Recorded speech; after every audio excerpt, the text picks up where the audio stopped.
వింటాడు. అందుకని ఆయన ఒక మాట అంటాడు దేవుడు కూడా, చెవి గలవాడు వింటాడు. నీకు చెవులు నిర్మించిన వాడు ఎలాగ చేసినాడు? నిన్ను తన పోలికలో తన స్వరూపమందు నిన్ను నిర్మించి నీకు ఆయనలో ఉన్నటువంటి జీవవాయువును ఊదినాడు ఆయన నీకు. కాబట్టి విన్నాడు, యెహోవా విన్నాడు అన్నమాట. ఓ ఆహాబు ఎక్కడున్నాడు? నాబోతు ద్రాక్ష తోటలో ఉన్నాడు. నువ్వు వెళ్ళి మరి ఇలాగ చెప్పమన్నప్పుడు వెళ్ళి నీ ఏ యొక్క నాబోతు రక్తం అయితే కుక్కలు నాకినాయో అదే చోట మరి నీ రక్తం కూడా కుక్కలు నాకుతాయి. ఏం కూడా ఏం చేసింది? మొగుడికి ప్రాణం పోయే పని లేదు, నీ శాపాలే.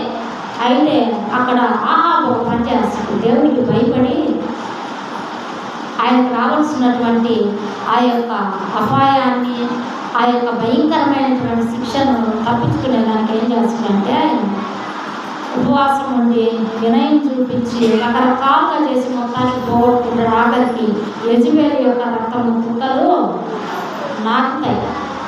ఈ చేత్తో చేస్తే ఈ చేత్తో వచ్చేటువంటి దినాలు మనం ఎక్కడున్నాం? మనము అంత్యకాలంలో ఉన్నాం, చివరి దినాలలో ఉన్నాం.